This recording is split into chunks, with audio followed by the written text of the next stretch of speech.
Eu conversei com o juiz eleitoral de Sidrolândia, Dr. Cláudio Miller Pareja, que dá mais detalhes do processo eleitoral em Sidrolândia nas eleições 2022. Bom, estamos nos preparativos, né? Então esse é o momento em que a gente está intimando todos os mesários, estão sendo feitos os treinamentos dos mesários que participarão das eleições e também nesse momento a gente faz todas aquelas atividades administrativas de acompanhar os colégios para ver se os locais de votação estão em condições, saem algumas reuniões, né, com as coligações, a gente conversa com as polícias que acompanharão o dia da eleição, enfim, toda essa atividade administrativa para tornar o dia da eleição bem tranquilo, mas está tudo em pleno vapor, aí tudo andando. E este ano o eleitor vai ter que ter uma atenção redobrada em relação à questão do horário, né, de votação. Então, lembrando o horário de votação, né? Bom, a votação é dia 2 de outubro, primeiro domingo de outubro, e o horário antigamente era das 8 às 17, então nós vamos fazer tudo uma hora antes. Então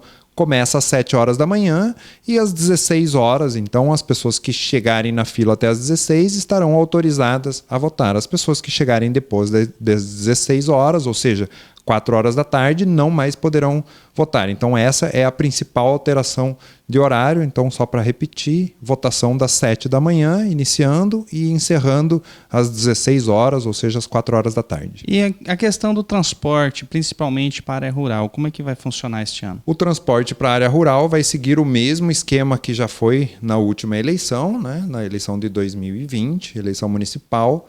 Então, os trechos são os mesmos, os trajetos, mas é importante que a pessoa que tem alguma dúvida, principalmente na área rural, a pessoa pode ir nos colégios e se informar, os horários e as rotas estão divulgadas lá, a rádio também está divulgando as rotas e as pessoas que tiverem dúvida podem também procurar o cartório eleitoral para ver qual rota é a mais conveniente para que a pessoa consiga, então, esse transporte, né? Lembrando que a única forma do eleitor ser transportado é por meio do transporte oficial, uma vez que o transporte particular, ele inclusive é crime. Então, se alguém estiver transportando em massa eleitores, pode inclusive ser preso no dia das eleições. Em falar ser preso, né, como que a justiça vai proceder em relação a algum candidato ou eleitor que cometer algum crime eleitoral? Sim, as pessoas que estiverem em flagrante de algum crime, ele pode ser preso normalmente, vai ser encaminhado para a delegacia, para todo o procedimento, né? Então a gente pede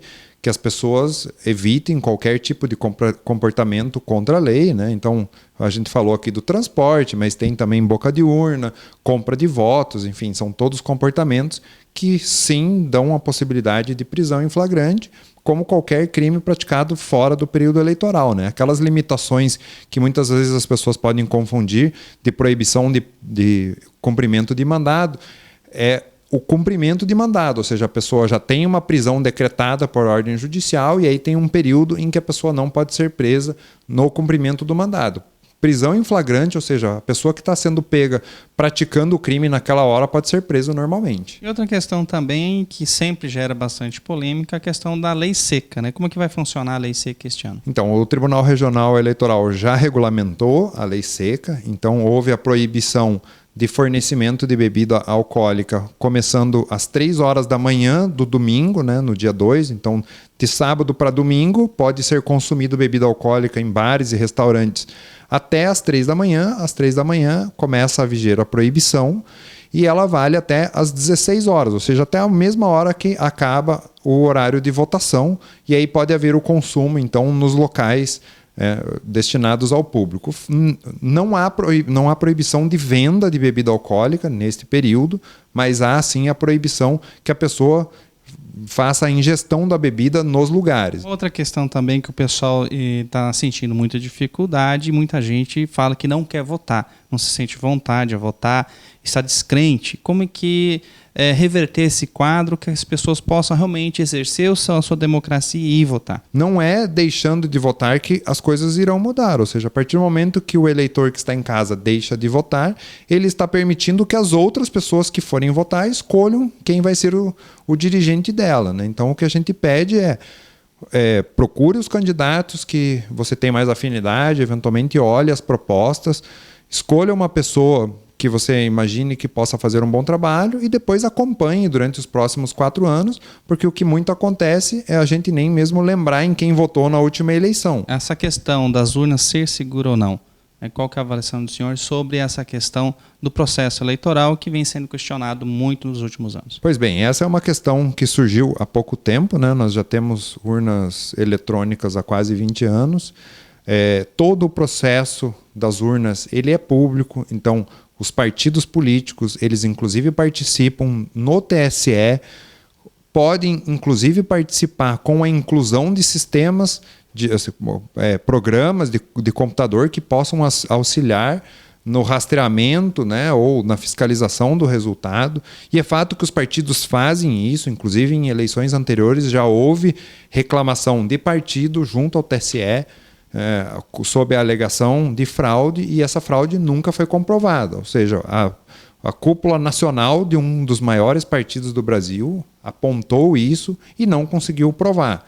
Então a gente tem a publicidade desde a da elaboração do sistema das urnas até o momento em que a gente faz o que a gente chama de inseminação da urna, ou seja, o momento em que a gente inclui esse sistema elaborado pelo TSE nas urnas. Isso vai acontecer agora na próxima segunda-feira, a partir das 8h30 da manhã, no cartório eleitoral. As pessoas que quiserem comparecer, né, os partidos são intimados, a OAB é intimada, o Ministério Público é intimado, então todas essas pessoas acompanham esse processo, mas as pessoas que eventualmente quiserem também acompanhar e analisar como funciona todo o funcionamento da urna, isso sempre fica à disposição, e é por isso que a gente tem tranquilidade de garantir que a urna eletrônica é sim segura. Bom, vou ficando por aqui com essa matéria, mas eu não posso ir embora sem antes de te pedir, dá aquele joinha no vídeo, se inscreve no canal do YouTube e, é claro, ative o sininho.